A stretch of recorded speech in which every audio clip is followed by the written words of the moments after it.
जय माता दी दोस्तों, नवरात्रि की आपको बहुत बहुत शुभकामनाएं। तो फ्रेंड्स, आज की इस वीडियो में हम जानेंगे कि बगैर चवारे बोए आप बगैर कलश की स्थापना के बहुत ही सरल पूजा विधि आप माता रानी की कैसे कर सकते हैं। यानी कि नवरात्रि पूजन की बहुत ही सरल विधि आज की इस वीडियो में मैं आपको बताने वाली हूँ। तो वीडियो के अंत तक आप जरूर बने रहे ताकि आपको संपूर्ण जानकारी मिल सके। अगर आप नवरात्रि कर रहे हैं, अगर आप स्टूडेंट हैं, आप या जॉब करते हैं तो पूजा बहुत ज़्यादा समय नहीं दे पाए पूजा को, तो चाहे आप अलग से चौकी लगाकर नवरात्रि की पूजा कर सकते हैं, या आप अपने घर के मंदिर को भी साफ करके उसमें लाल रंग का आसन बिछाकर घर के मंदिर में माता रानी का पूजन कर सकते हैं। तो देखिए, नवरात्रि के प्रथम दिन स्नान करने के बाद में हम चौकी लगा लेंगे।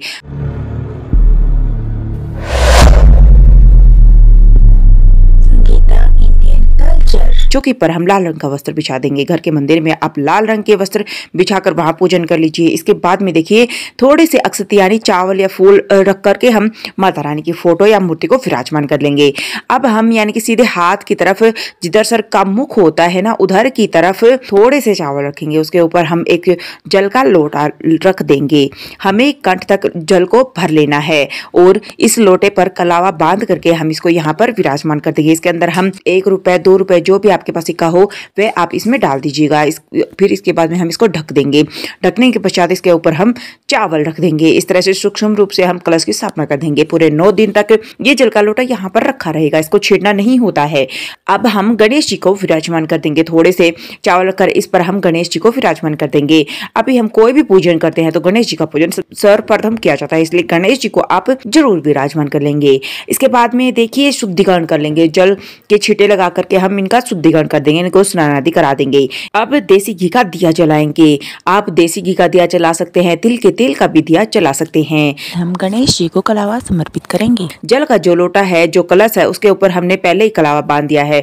माता रानी को हम लाल चुनरी उड़ा देंगे। अगर आप चुनरी लेकर आई है तो उसको चुनरी उड़ा दे, वरना कोई भी लाल कोरा कपड़ा होता है माता रानी के लिए, वो आप उनको उड़ा सकते हैं। इसके बाद में हम सभी को तिलक कर देंगे। यहाँ पर गणेश जी को, माता रानी को, कलश को, सभी को हम तिलक कर देंगे। और तिलक करने के बाद में फिर हम सभी को अक्षत समर्पित करना है, यानी चावल तिलक पर जरूर लगाते हैं। उसी तरह से चावल समर्पित कर देते हैं।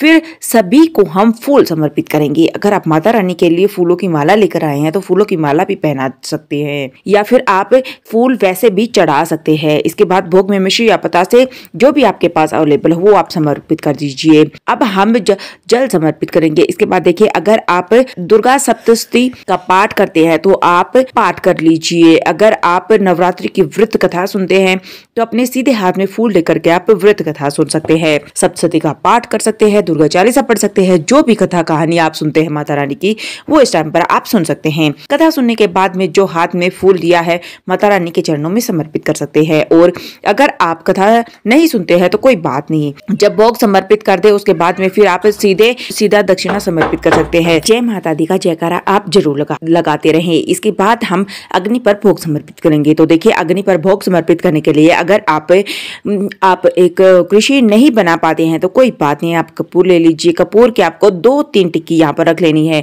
उसी से हम अग्नि प्रज्वलित कर लेंगे। इस अग्नि पर हमें भोग समर्पित करना होता है। तो भोग के लिए हमें लौंग का जोड़ा लेना होता है, यानी कि 2 लौंग एक साथ में चढ़ाते हैं।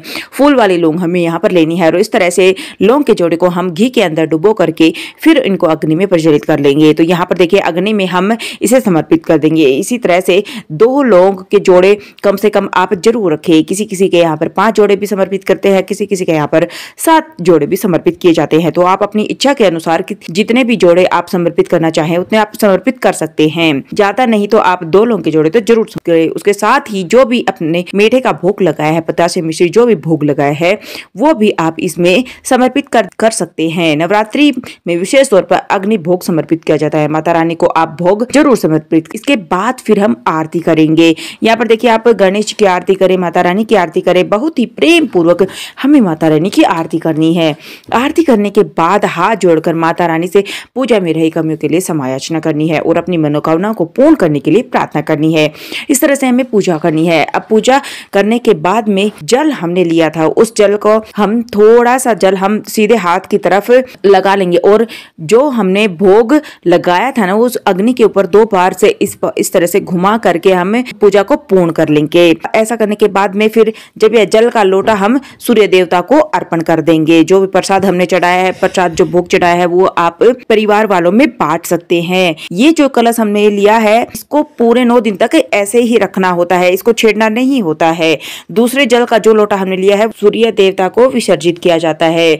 देखिए, सुबह सुबह रोजाना पूरे 9 दिन हमें अग्नि में ही भोग समर्पित करना है। वैसे तो दोनों समय आप अग्नि का भोग समर्पित कर सकते हैं, बहुत अच्छी बात होती है। दोनों समय अगर आप सुबह नहीं कर पाए तो सुबह सुबह का जो भोग है माता रानी को आप अग्नि का जरूर समर्पित करें। कपूर जला करके भोग समर्पित कर दीजिए, बहुत ज्यादा समय नहीं लगता है। माना जाता है कि जब हम अग्नि पर भोग समर्पित करते हैं ना, तो भोग सीधा देवी देवताओं तक पहुंचता है। इसलिए नवरात्रि में विशेष तौर पर अग्नि में ही भोग समर्पित किया जाता है। इसमें आप छोटा सा हवन भी बोल सकते हैं। तो फ्रेंड्स, नवरात्रि की पूजन की बहुत ही सरल पूजा विधि आपको मैंने आज बताई है। अगर आपको ये थोड़ी सी भी यूजफुल लगी हो तो वीडियो को जरूर लाइक कर दीजिएगा और चैनल को जरूर सब्सक्राइब कीजिएगा।